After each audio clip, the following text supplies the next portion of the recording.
Hello दोस्तों, मैं Ramhit right way chemistry के यूट्यूब चैनल पे आप सबों का स्वागत करता हूं। आज का हमारा जो मूल टॉपिक है वो है मोललता, मोललिटी। मोललिटी एक शानदार टॉपिक है जो क्लास 11th, क्लास 12th, साथ ही साथ अन्य कंपटीशन एग्जामिनेशन के लिए जैसे कि आईआईटी का एंट्रेंस एग्जामिनेशन हो गया या फिर नीट हो गया या पॉलिटेक्निक या फिर पारामेडिकल, इन सब चीज़ों के लिए बहुत आवश्यक है। आज के इस टॉपिक को हम आप लोग बिल्कुल विधिवत रूप से डिस्कस करेंगे। इससे पहले क्लास 11th के पहला चैप्टर के 16 लेक्चर को राइट वे केमिस्ट्री के यूट्यूब चैनल पे अपलोड किया जा चुका है। यदि आप बिल्कुल फ्री में केमिस्ट्री पढ़ना चाहते हैं तो जुड़िए राइट वे केमिस्ट्री के यूट्यूब चैनल से और विधिवत रूप से एक एक टॉपिक को डिस्कस करके यहाँ बताया जाता है इस प्रकार कि आप आसानी से समझ सकते हैं। लेकिन यही बात कि आप 2 मिनट का वीडियो देखकर पूरे कॉन्सेप्ट को कभी नहीं समझ सकते। ये चीज़ें आपको समझना होगा। रील्स देख के आप बेहतर नहीं नॉलेज को इम्प्रूव कर सकते। अगर नॉलेज को इम्प्रूव करना है तो आपको पूरा टॉपिक देखना होगा, पूरे टॉपिक को समझना होगा, लिखना भी होगा। केवल समझने से बहुत ज़्यादा मतलब नहीं है। आप अभी समझ लेते हैं, कल भूल जाएंगे, परसों भूल जाएंगे। जब तक आप अपने नोटबुक में इन सब चीज़ों को शामिल नहीं करेंगे तब तक आपको ये आ ही नहीं सकता। ये कटु सत्य है। आप रील को ऐसे स्क्रॉल करते रहिए, करते करते जीवन गुजर जाएगा, लेकिन कोई फायदा मिलने वाला नहीं है। तो दोस्तों, कहीं भी पढ़िए, किसी भी जगह पढ़िए, किसी भी चैनल पे पढ़िए, विधिवत रूप से पढ़िए, पूरा वीडियो देखिए, पूरा लेक्चर पढ़िए, नहीं तो नहीं पढ़िए। बहुत सिंपल सा कॉन्सेप्ट है। तो चलिए आज के लेक्चर को स्टार्ट करें। लेकिन उससे पहले हम ये जान लें, जो कि बहुत आवश्यक होता है किसी भी क्लास को आगे बढ़ाने के लिए, कि पिछले क्लास में हम आप लोगों ने क्या पढ़ा था। पिछला लेक्चर जो था हम आप लोगों का वो था मोलरता। मोलरता का सिंबल कैपिटल M आया था और इसके लिए हम आप लोगों ने फॉर्मूला बनाया था कि किसी बिलियन के 1 लीटर आयतन में उपस्थित विलय के मोल को मोलरता कहते हैं। यानी मोलरता बराबर विलय का मोल बटा बिलियन का आयतन। और इसका मात्रक जो निकल के आया था वह मात्रक क्या था? मोल प्रति लीटर। इस फॉर्मूला को और छोटे छोटे फॉर्म में जब कन्वर्ट किया गया तो फाइनली आया था सर, मोलरता इज इक्वल टू x बटा WT गुना 1000 बटा V in ml, volume in millilitre. ये सब चीजें हम आप लोगों ने पिछले क्लास में डिस्कस किया। यहाँ हम केवल हमने आपको मोलरता का सूत्र बताया। मोलरता से रिलेटेड और भी बहुत सारे बातें, लगभग 1 घंटा का लेक्चर है ये मोलरिटी। तो एक एक बिंदु पर बेहतर रूप से डिस्कशन किया गया है और एक एक बिंदु को समझाया गया, जो आपके किसी भी एग्जामिनेशन के लिए बहुत ज्यादा उपयोगी साबित होगा। तो आप यदि विधिवत रूप से पढ़ना चाहते हैं तो पहले इस लेक्चर को अटेंड करिए, फिर चलते हैं हम लोग, या फिर आइएगा मोलरता की ओर। तो मोलरता को आज के क्लास में हम आप लोग डिस्कस कर लेते हैं। तो चलिए शुरुआत करते हैं मोलरता और देखते हैं कि मोलरता किसे कहते हैं, मोलरता क्या है। तो इस बात को समझने के लिए सबसे पहले हम एक स्ट्रक्चर तैयार करते हैं बिलियन का। तो जनरली जो बिलियन बनता है वह 2 चीजों से मिलाकर बनता है। एक होता है सर विलय और दूसरा होता है विलायक। और ये दोनों मिल जाए तो इस दोनों को मिलाने से बन जाता है क्या? मिलियन। जब ये विलायक 1 किलोग्राम हो, ध्यान से बात को समझिए, विलायक कितना किलोग्राम हो? 1 किलोग्राम। तो इस 1 किलोग्राम विलायक में उपस्थित विलय के मोल को क्या कहते हैं? मोललता, या फिर क्या कहते हैं? मोलल सांद्रता। बहुत सिंपल सा कॉन्सेप्ट है। तो इसे हम कुछ इस प्रकार से डिफाइन कर सकते हैं। कैसे? सो देखिए, किसी बिलियन के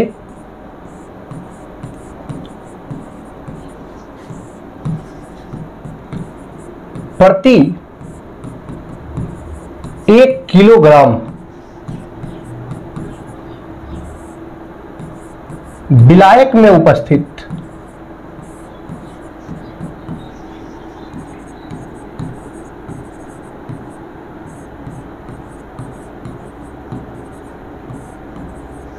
विलय के, भाई किसके? तो विलय के मोल को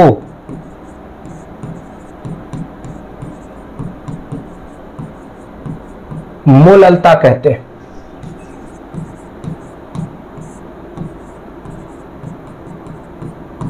इसे स्मॉल m से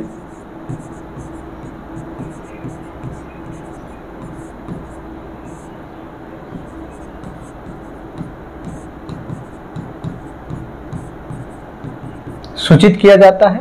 ये डेफिनेशन आ चुका है मोललता का, एक एक बिंदु बेहतर रूप से बताया जा रहा है आपको। बहुत सिंपल सा फॉर्म यहां पर क्रिएट किया गया कि किसी विलयन के प्रति 1 किलोग्राम विलायक में, अगर हम विलायक 1 किलोग्राम लें तो उस 1 किलोग्राम विलायक में किसके मोल को, तो विलय के मोल को, विलय के मोल को क्या कहते हैं हम, मोललता कहते हैं। इसका सिंबल क्या है, स्मॉल m है। अर्थात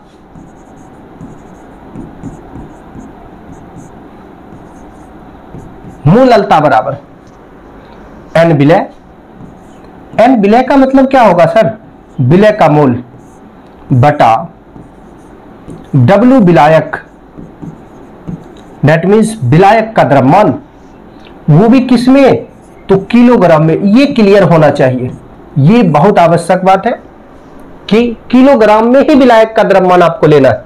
अब इसी को अगर आप सिंबल के रूप में लिखना चाहते हैं तो लिख सकते हैं मोललता बराबर विलय के मोल को स्मॉल n और विलायक के द्रव्यमान को हम W मान लेते हैं। m इसलिए नहीं मान रहे हैं कि स्मॉल m मोललता है, कैपिटल M मोलरता है, तो m तो आपको मानना नहीं है, तो आप W मान लेंगे। और वो भी W किसका, वेट किसका, विलायक का। अब इस फॉर्मूला को थोड़ा और तोड़ते हैं। तोड़ने से फायदा क्या मिलने वाला है दोस्तों, तो तोड़ने से ये फायदा मिलेगा कि डायरेक्टली जो डेटा हमारे पास रहेगा उस डेटा को फॉर्मूला में फिट करेंगे और मोललता कैलकुलेट हो जाएगा। तो इसे हम लिख सकते हैं कुछ ऐसे, मोललता बराबर विलय के मोल, विलय के मोल को क्या लिखेंगे, विलय का भार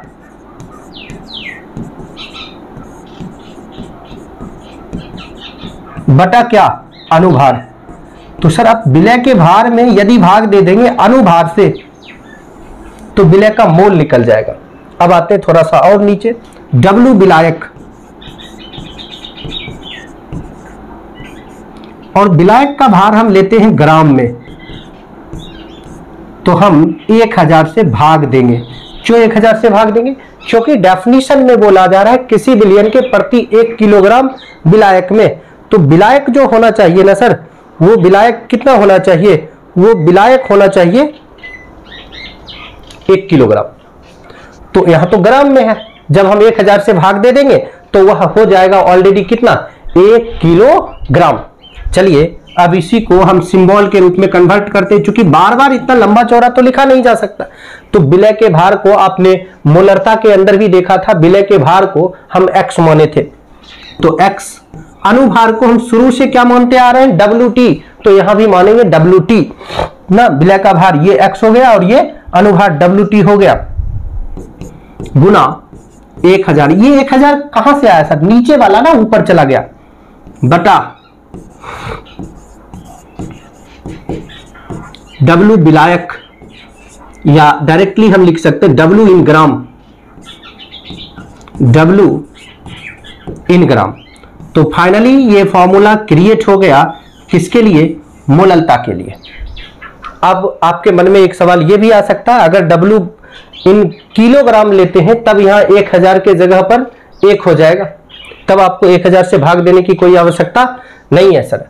अब रही बात कि इसका मात्रक क्या होगा, इस मात्रक को भी देखना आवश्यक है ना। जैसे मान लीजिए 2 नंबर के लिए आपके पास क्वेश्चन आ गया, मोललता किसे कहते हैं, या मोललता से आप क्या समझते हैं, मोललता से आप क्या समझते हैं। यदि इन बातों का हम डिस्कशन करें, जिक्र करें, तो क्या चीजें सामने आएगा वो देखिए। तो आप मोललता का डेफिनेशन लिख दीजिएगा, डेफिनेशन लिखने के बाद सूत्र लिखिएगा और फिर उसका मात्रक लिख दीजिएगा। यहां मात्रक मैं बता रहा हूं आपको, मोललता का मात्रक, मोललता का मात्रक मोल प्रति किलोग्राम होता है। अब प्रति किलोग्राम को ही आप इनवर्स भी कहते हैं, तो कह सकते हैं इनवर्स, इजी वे में इनवर्स कह सकते हैं सर। जैसे इस बात को अगर कैलकुलेट करना हो तो आप फॉर्मूला लगाइएगा, मोललता बराबर n विलय विलय का मोल बटा W विलायक, विलायक का द्रव्यमान, इसलिए मोललता बराबर n विलय, विलय का मोल, मोल का मात्रक क्या होता है? मोल ही होता है। मोल चूंकि खुद पदार्थ के मात्रा का मात्रक है तो उसका अलग से कोई मात्रक होगा नहीं, जबकि विलायक का वेट, वेट द्रव्यमान, द्रव्यमान का मात्रक क्या? किलोग्राम। तो आप इसे लिख सकते हो सर क्या? मोललता बराबर मोल प्रति किलोग्राम, या आपका मन करे तो आप इसे इन्वर्स फॉर्म में भी ले जा सकते हैं, मोल प्रति किलो, ये मोल किलोग्राम इन्वर्स ना सर। इन्वर्स फॉर्म में कैसे ले जाते हैं? तो बहुत सिंपल सा कॉन्सेप्ट है, 1/x, अभी x पर पावर कुछ नहीं है तो 1 है, जब ये x नीचे में है तो प्लस में पावर है, ऊपर चल जाएगा तो यही कहलाएगा x पर पावर -1। अब इसी को हम पढ़ेंगे इन्वर्स। बिल्कुल सेम कॉन्सेप्ट यहां पर भी लागू हुआ है, यहां पर भी एप्लीकेबल हुआ है। क्या एप्लीकेबल हुआ सर? मोल प्रति किलोग्राम। अब देखिए किलोग्राम यहां बटा में है ना, नीचे है, इसको ऊपर ले गए, किलोग्राम इन्वर्स कहलाया। तो इन सिचुएशंस के जरिए आप मोललता को डिफाइन कर सकते हैं, मोललता की एक एक चीजों को समझ सकते हैं। 2 नंबर के लिए बहुत शानदार क्वेश्चन बनता है कि मोललता किसे कहते हैं ना, तो आपको इसका डेफिनेशन लिखना होगा, डेफिनेशन के साथ साथ सूत्र लिखना होगा। सूत्र में आप ये लाइन लिख सकते हैं, ये लाइन लिखने के बाद डायरेक्ट मात्रक लिख सकते हैं, इतना एलिब्रेशन करने की आवश्यकता नहीं है। इसे एलिब्रेट इसलिए किया गया, तोड़ा इसलिए गया भाई, ताकि आप इस पर क्वेश्चन बना सको। अगला लाइन में ये क्वेश्चन भी आएगा। अब चूंकि यहां एक महत्वपूर्ण बातें और जानना है मोललता के बारे में, मोललता ताप पर निर्भर नहीं करता, ये बातें हम लिख देंगे। मोललता किस पर निर्भर नहीं करता? ताप पर निर्भर नहीं करता, ये आप लोगों को भी लिख देना। तो यहां पर इस बातों को हम लिख लेते हैं, मोललता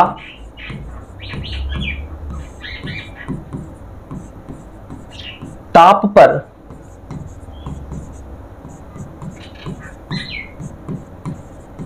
निर्भर नहीं करता है, क्योंकि इसे द्रव्यमान के सापेक्ष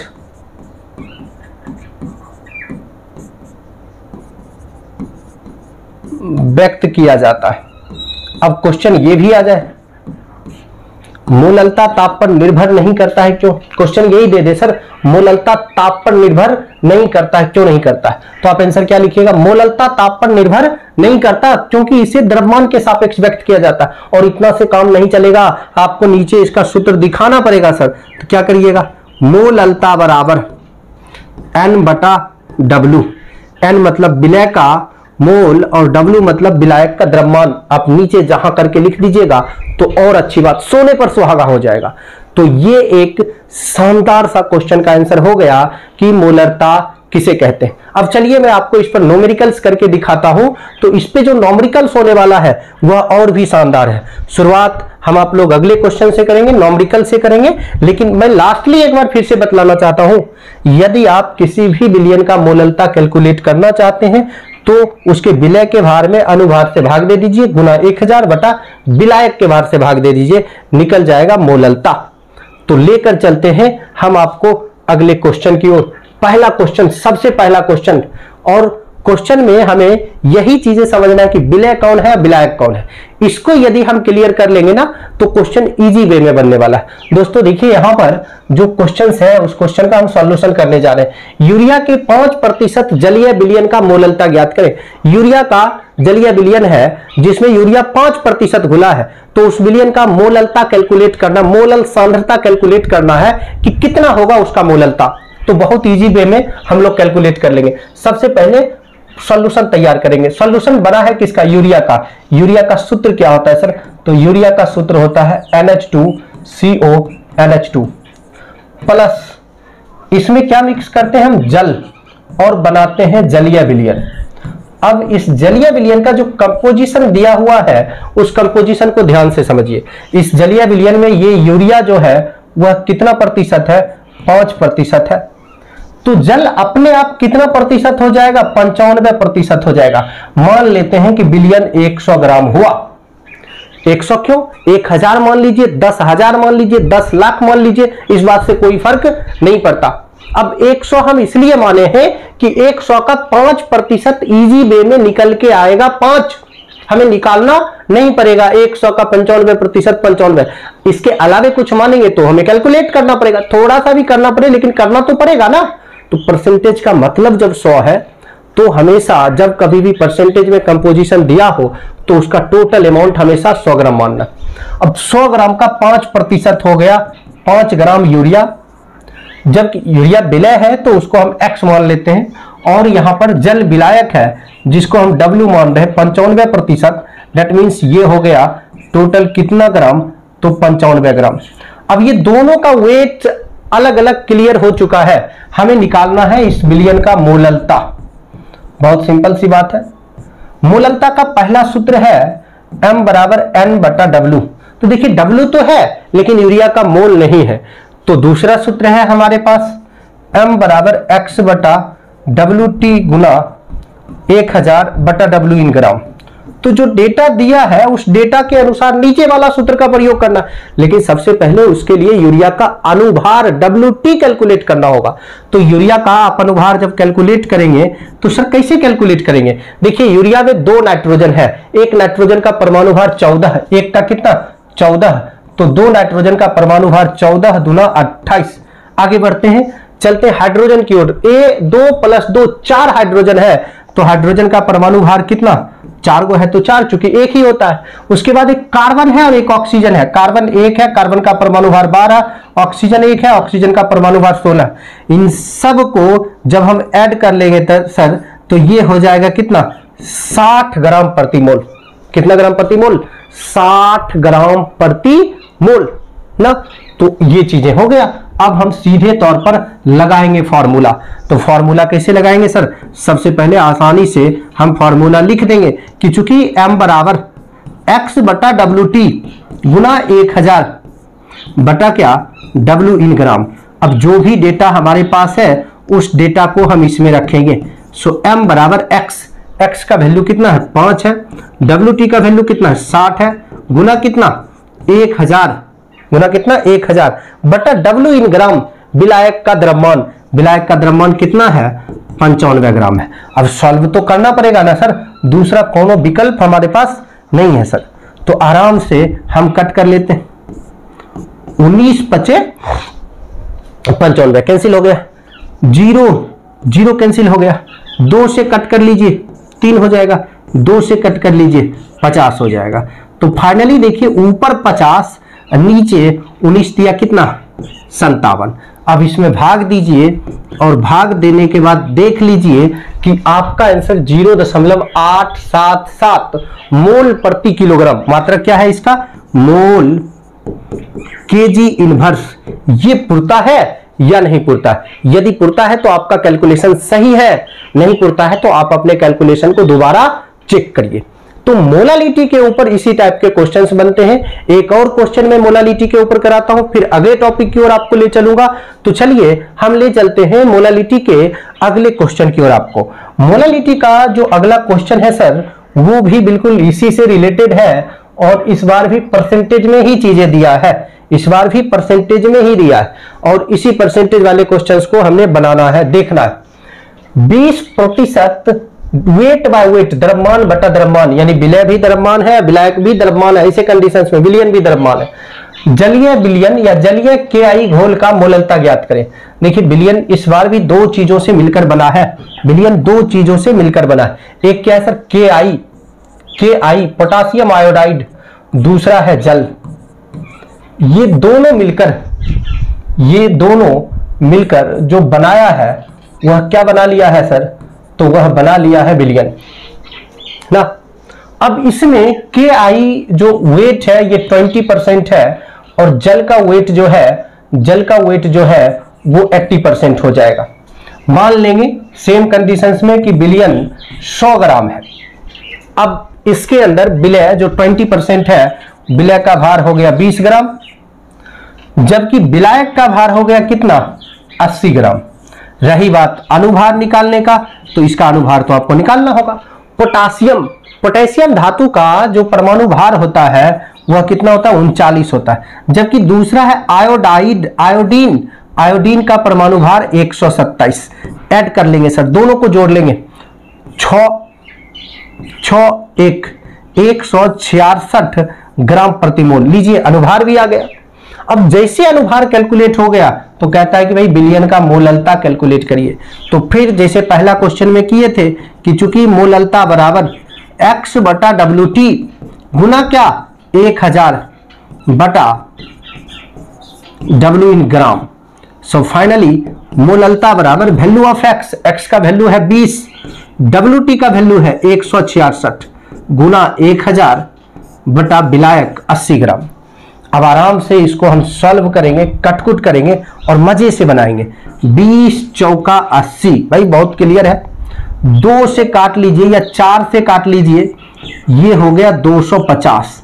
अब फाइनली देख लो सर कि क्या क्या कंडीशंस आने वाला है। इसलिए मोलालिटी इज इक्वल टू 250 बटा कितना 166। अभी 2 से और कटने वाला है, ये हो गया 8, ये हो गया 3 और ये हो गया 125। सो मोलालिटी इज इक्वल टू 125 बटा 83। अब सॉल्व कीजिए, भाग दीजिए। जैसे आप भाग दे देंगे 125 में 83 से, तो आपके पास क्या आंसर आना चाहिए 1.506। भाई आंसर आना चाहिए 1.506 मोल केजी इनवर्स या मोल प्रति किलोग्राम। यदि इतना आ रहा है तो आपका कैलकुलेशन सही है, नहीं तो आपको दोबारा कैलकुलेशन करके अपने कैलकुलेशन को चेक कर लेना चाहिए। तो आप इस तरीका से मोललता के ऊपर प्रश्न को कर सकते हैं, मोललता के ऊपर क्वेश्चन को बना सकते हैं। अब चलिए और आगे के टॉपिक की ओर आपको ले चलते हैं मोललता में। तो मोललता का जो अगला टॉपिक है हम आप लोगों के पास, वो शानदार टॉपिक है। उस टॉपिक का नाम है मोलरता एवं मोललता में अंतर। दोस्तों इस टॉपिक के ऊपर बोर्ड ने पिछले 10 वर्षों में 4 बार क्वेश्चन पूछा है। मोलरता एवं मोललता में अंतर स्पष्ट करें। तो बिहार बोर्ड के 2025 के एग्जामिनेशन के लिए यह भी सबसे वीवीआई क्वेश्चन में से एक होगा। कौन? मोलरता एवं मोललता में अंतर स्पष्ट करें। तो मोलरता और मोललता में क्या क्या अंतर हो सकता है, इस अंतर को समझना बहुत आवश्यक है। तो एक तरफ ना हम लिख लेते हैं सर क्या, मोलरता, और दूसरे तरफ हम क्या लिख लेते हैं भाई, दूसरे तरफ हम लिख लेते हैं मोललता। आप जब कभी भी अंतर लिखें तो आमने सामने लिखें। आमने सामने अंतर लिखने से कॉन्फिडेंस लेवल जो है वह बढ़ता है और चेक करने वाले को भी सहूलियत होता है, तो वो मार्क्स और ज्यादा से ज्यादा दे पाएंगे, बेहतर से बेहतर दे पाएंगे ना। आंसर लिखने का मतलब ही है कि जो कॉपी चेक करेंगे उन्हें अपने ओर, अपने आंसर राइटिंग की ओर आकर्षित कर लेना। वो आपके आंसर राइटिंग की तरफ जितना ज्यादा अट्रैक्टेड होंगे उतना ज्यादा मार्क्स आपको मिलेगा ना। तो जब कभी भी अंतर लिखिए हमेशा 2 हिस्सा में आमने सामने समान गुण के आधार पर लिखिए। जैसे कि हम यहां पर लिख सकते हैं 1 लीटर आयतन में उपस्थित विलय का मोल मोलरता कहलाता है। 1 लीटर, देखिए सबसे पहला अंतर हम लिख सकते हैं 1 लीटर भाई बिलियन में उपस्थित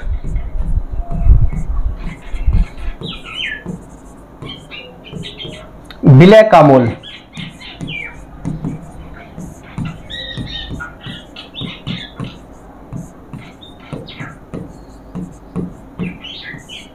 मोलरता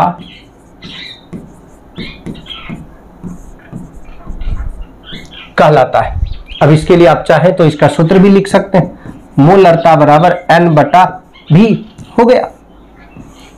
जबकि अगर आप मोललता में लिखते हैं तो लिख सकते हैं 1 किलोग्राम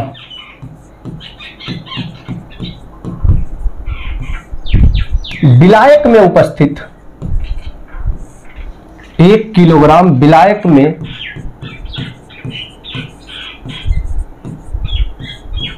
उपस्थित विलय का मोल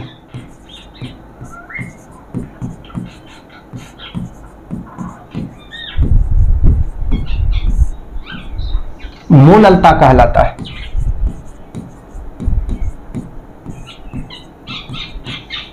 अर्थात यहां पर हम लिख सकते हैं मोललता बराबर N/W। दोनों का प्रॉपर फॉर्मूला हमने लिख दिया। अब दूसरा महत्वपूर्ण बात है, दूसरा पॉइंट देखिए, इसे आयतन के सापेक्ष व्यक्त किया जा रहा है, इसे द्रव्यमान के सापेक्ष व्यक्त किया जा रहा है। इसे आयतन के सापेक्ष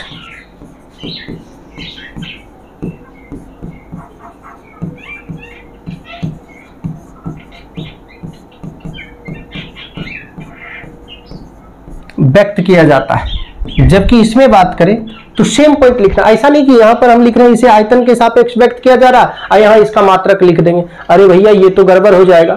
तो आपको हमेशा ध्यान रखना है कि सेम प्रॉपर्टीज के आधार पर लिखना। तो यहां हम लिखेंगे इसे द्रव्यमान के सापेक्ष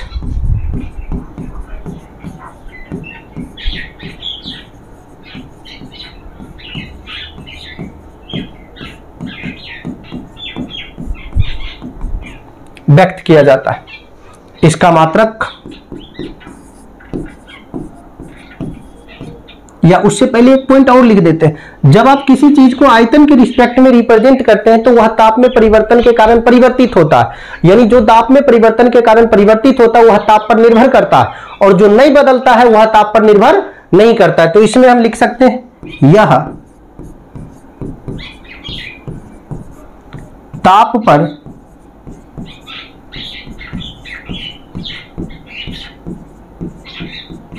निर्भर करता है, और इसमें लिख सकते हैं यह ताप पर निर्भर नहीं करता है।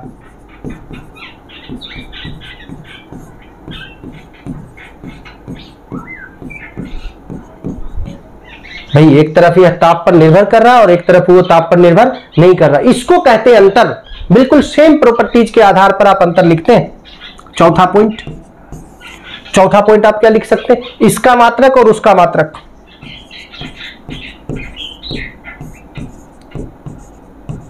इसका मात्रक मोल प्रति लीटर होता है, जबकि बात करें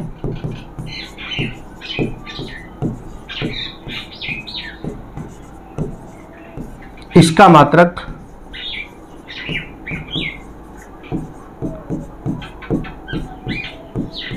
मोल प्रति किलोग्राम होता है। एक तरफ एक का मात्रक हो गया मोल प्रति लीटर, दूसरा का मात्रक हो गया मोल प्रति किलोग्राम।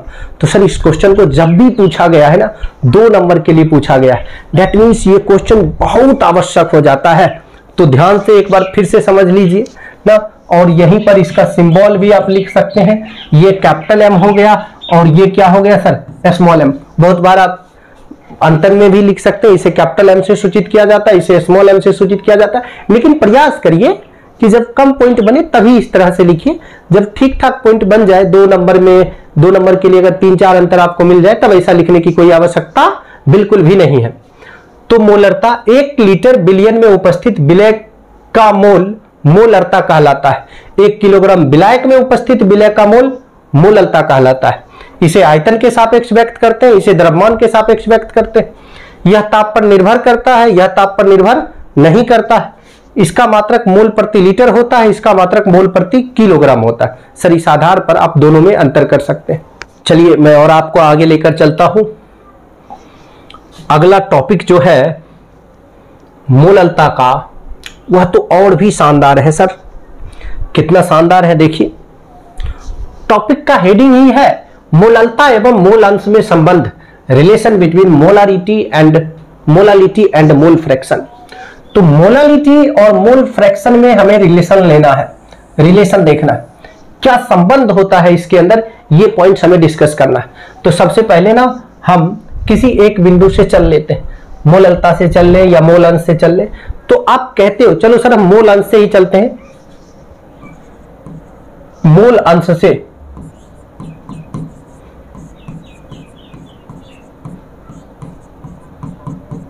कि x विलय बराबर, यानी विलय का मोल अंश बराबर विलय का मोल बटा बिलियन का मोल, ये तो हो गया। अब विलय का मोल स्मॉल एन, बिलियन का मोल small N plus capital N, जिसमें स्मॉल एन विलय का मोल है और कैपिटल एन विलायक का मोल है। ये एक्स विलय का मोल अंश का सूत्र हो गया। अब इस पॉइंट को थोड़ा सा और हमने समझना, थोड़ा सा और डिस्कस करना, थोड़ा और देखना। क्या डिस्कस करना है, क्या देखना है, तो इसे समझिए सर। आप सिंपलीफाई कर सकते हो, बहुत सिंपल से टर्म्स में बोल सकते हैं। मूललता के डेफिनेशन पर किसी बिलियन के 1 किलोग्राम विलायक में, किसी बिलियन के कितना विलायक में, 1 किलोग्राम विलायक में उपस्थित विलय के मोल को मोललता कहते हैं। यानी सर हम चलते हैं मोललता से।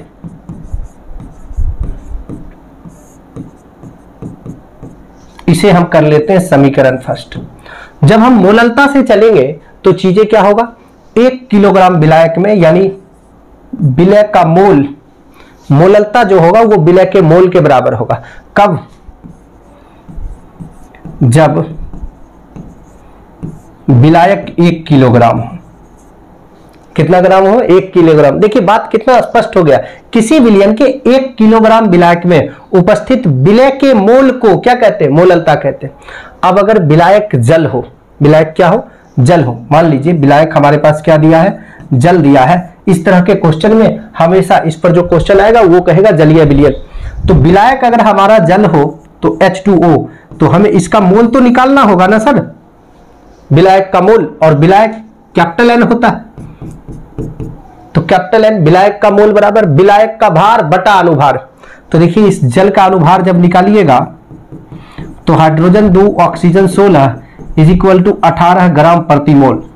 अब दोस्तों वो है 18 ग्राम प्रति मोल और ये है किलोग्राम में। एक तरफ ग्राम एक तरफ किलोग्राम, नहीं चलेगा। इस किलोग्राम को भी किस में कन्वर्ट कर देंगे, ग्राम में कन्वर्ट कर देंगे। अब हम क्या करेंगे, विलायक का मोल बराबर विलय का, ये विलायक का भार बटा अनुभार। तो भार हो गया 1000, यानी किसी का भी मोल जब आप निकालते हैं तो उसके भार में अनुभार से भाग दे देते हैं तो वह मोल निकल के आ जाता है। 1000 बटा कितना, 18। अब 2 से कट कर लीजिए, ये 9 हो गया। 2 से कट कर लीजिए, ये 500 हो गया। 500 बटा 9, सो फाइनली ये कहलाएगा 55.55, जिसको व्यवहारिक तौर पर हम लोग यूज करने के लिए लिख सकते हैं 55.5 मोल। तो ये तो कैपिटल एन का वैल्यू हो गया। अब इन वैल्यू को हम रख लेते हैं समीकरण फर्स्ट में। कहां रख लेते हैं, समीकरण फर्स्ट में। यहां से सर हम यहां से चलते हैं समीकरण फर्स्ट से। अब यदि चीजें समीकरण फर्स्ट से देखें तो देखिए कि चूंकि x विलय बराबर स्मॉल एन बटा small N plus capital n, इसलिए x विलय बराबर, अब मोललता के साथ हम इसे रिलेट कर रहे हैं तो विलय का मोल जो है यानी स्मॉल एन अब मोललता कहलाएगा। स्मॉल एन क्या कहलाएगा, मोललता। जब विलायक कितना किलोग्राम हो, 1 किलोग्राम, और 1 किलोग्राम विलायक के लिए, 1 किलोग्राम जलीय विलायक के लिए जल का मोल कितना होता है, 55.55 होता है। तो इस बात को ध्यान में रखना है। तो ये होगा मोललता बटा मोललता प्लस 55.55 या 55.5। व्यवहारिक तौर पर इतना से न्यूमेरिकल्स क्वेश्चन तैयार हो जाएगा, बन जाएगा। तो बहुत सिंपल सा फॉर्मूला हम लोगों के पास आ चुका है। x विलय बराबर मोललता बटा मोललता प्लस 55.55। इस फॉर्मूला के बल पे आप कंपटीशन लेवल का, जेई लेवल का क्वेश्चन बना सकते हैं। नीट में इस तरह के क्वेश्चंस पूछे जाते हैं। चलिए इस पर किस तरह का क्वेश्चन होगा इससे मैं आपको अवगत कराता हूं, इससे मैं मुलाकात करवाता हूं आपको और क्वेश्चन बनाकर देखते हैं। तो सर इस पर जो क्वेश्चन हमारे पास आने वाला है वो सबसे पहला क्वेश्चन हमने क्या लिया है, जरा ध्यान से देखिए। जो भी क्वेश्चन में दिया हुआ रहेगा जनरली क्या होगा, मोल अंश दिया रहेगा, मोललता निकालने के लिए कहेगा, मोललता दिया रहेगा, मोल अंश निकालने के लिए कहेगा। तो क्वेश्चन है 2.5 मोलल सांद्रता वाले जलीय विलयन में विलय का मोल अंश ज्ञात करें। भाई निकालना क्या है हमको, x विलय निकालना है। इस क्वेश्चन के अंदर हमको क्या निकालना है, x विलय निकालना है। अब मोलल दिया है, मोलल मतलब मोललता। मोललता किसको कहते हैं, विलय के मोल को कहते हैं। मोललता कितना दिया है तो 2.5 मोलल दिया है। मोललता है 2.5 मोलल। मोलल मतलब हो गया मोल प्रति किलोग्राम।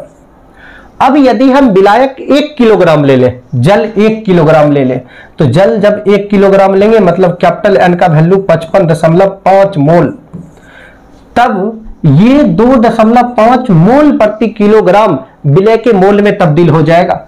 इसको तब हम कहेंगे विलय का मोल कितना, 2.5 मोल। तो सर हमें मोल अंश कैलकुलेट करने के लिए विलय का मोल चाहिए, विलायक का मोल चाहिए, दोनों है तो हम मोल अंश निकाल सकते हैं। कैसे? तो हमारे पास फॉर्मूला है कि चूंकि x विलय बराबर विलय का मोल बटा विलयन का मोल, यानी विलय का मोल प्लस विलायक का मोल, इसलिए x विलय बराबर, अब विलय का मोल कितना है, तो विलय का मोल है 2.5, विलायक का मोल कितना है, सॉरी विलयन का मोल कितना, 2.5, विलय का मोल प्लस विलायक का मोल, तो 2.5 प्लस 55.5। अब इसको ना सर सॉल्व करना है। सॉल्व करने के लिए हम क्या करेंगे, तो ऊपर हो गया 2.5, नीचे 55 तो 57 1 58, डिवाइड कर लीजिए 2.5 में 58 से भाग दीजिए। यहां आपका आंसर लिखा हुआ है, वही आंसर आ जाएगा 0.043 मोल अंश। मोल अंश मात्रकहीन होता है, मोल अंश का कोई मात्रक होता ही नहीं है सर। देख लो क्यों नहीं होता, क्योंकि ये ऊपर भी डेटा मोल में रहेगा और नीचे का भी डेटा मोल में रहेगा। मोल मोल गया खत्म। तो मोल अंश का कहीं कोई मात्रक होना नहीं है, इस बात का ख्याल रखिएगा। तो ऐसे करके आप मोल अंश निकाल सकते हैं। दूसरा सिचुएशन में क्या होगा, मोल अंश दे देगा, कहेगा मोललता निकालिए। मोल अंश देकर क्या निकालने के लिए कहेगा, मोललता। तो चलिए मैं वहां भी आपको लेकर चलता हूं और मोल अंश के जरिए हम कैलकुलेट करते हैं किसको, मोललता को। उसके लिए हमें दूसरा क्वेश्चन पर चलना होगा। तो सर दूसरा क्वेश्चन जो हम लोगों के पास है, भाई दूसरा क्वेश्चन जो हम लोगों के पास है वो क्या है, तो दूसरा क्वेश्चन ये रहा सर, ये रहा क्वेश्चन। इसे हम आसानी से बना लेते हैं। ये हमारा दूसरा क्वेश्चन हो गया। जलीय विलयन में विलय का मोल अंश 0.1 है। एक जलीय विलयन है, उस जलीय विलयन में विलय का मोल अंश 0.1 है। तो विलयन का मोललता ज्ञात करें। कहता सर कि मोललता निकालिए। अब इस क्वेश्चन में दिया हुआ क्या है, विलय का मोल अंश। विलय का मोल अंश है 0.1। अब आपको पता है किसी विलयन के 1 किलोग्राम विलायक में, यानी विलायक अगर हम 1 किलोग्राम ले लें, 1 किलोग्राम यानी 55.5 मोल ले लें, तब जो ऐसे सिचुएशन में विलय का जो मोल निकलेगा उसी को हम क्या कहते हैं, मोललता कहते हैं। इसी के लिए तो रिलेशन हमने लाया था। तो यहां हम फॉर्मूला लगा सकते हैं सर, क्या, एक्स विलय, जरा ध्यान से समझिए, एक्स विलय इज इक्वल टू विलय का मोल बटा विलय का मोल प्लस विलायक का मोल। भाई मैंने विलय के मोल की जगह हम डायरेक्ट मोललता लिख रहे हैं। क्यों? क्योंकि हम लिखने वाले 55.5। अगर आप ऐसा नहीं लिखते तो एक बार इसे ऐसा भी लिख सकते हैं, small N plus capital n. अब देखिए एक्स विलय, इसका वैल्यू विलय का मोल अंश 0.1। अब इसको हम मान लेते हैं मोललता। ये भी मोललता, लेकिन कब, जब n का वैल्यू 55.5। क्लियर ना? अब इसे हमें सॉल्व करना सर। इस तरफ ये डिवीजन सेक्शन में, उस तरफ जाएगा तो मल्टीपल सेक्शन में होगा और पॉइंट क्या होगा, 0.1 गुना मोललता प्लस 55.5 इज इक्वल टू मोललता, ऐसा हो जाएगा। अब इसे हम सिंपलीफाई, आइडेंटिफाई कर सकते हैं, आराम से इसको लिख सकते हैं। क्या लिख सकते हैं, जरा देखिए, 0.1 m, 0.1 m प्लस सर 0.1 को 55.5 से गुना करेंगे। 0.1 को 55.5 से गुना करेंगे। जैसे 0.1 को 55.5 से गुना करेंगे तो सर क्या हो जाएगा, 5.55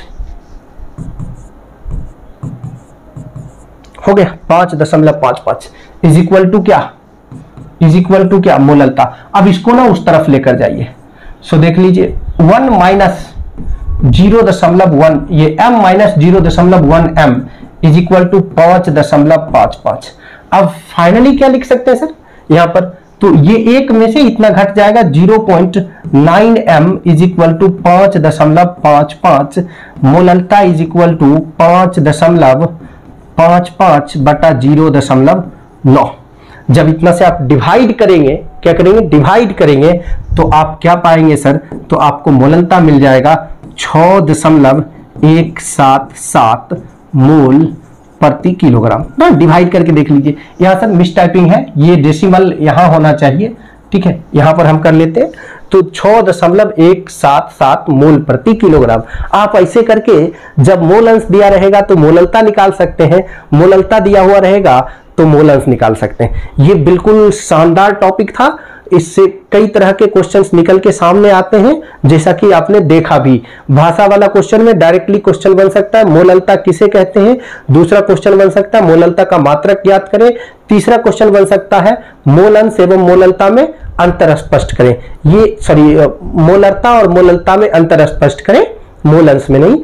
तो ये 3 क्वेश्चंस बहुत शानदार क्वेश्चन हो सकता है। और चौथा क्वेश्चन ये भी हो सकता है सर कि मोललता ताप पर निर्भर नहीं करता है, क्यों। ये चारों क्वेश्चन शानदार लेवल का है, लैंग्वेज लेवल का, जबकि न्यूमेरिकल्स टाइप का क्वेश्चन भी आपने इस पर देख लिया। ऐसे ही यदि आप कॉन्सेप्चुअल चीजें सीखना चाहते हैं, आप चाहते हैं कि बिल्कुल हवाबाजी नहीं, बिल्कुल शानदार तरीका से आपको पूरा सिलेबस जिस चैनल पर मिले वह एकमात्र चैनल है राइट वे केमिस्ट्री का, तो जुड़िए राइट वे केमिस्ट्री के यूट्यूब चैनल से, ताकि आपको ज्यादा से ज्यादा प्रॉफिट मिल सके। तब तक के लिए बहुत बहुत धन्यवाद।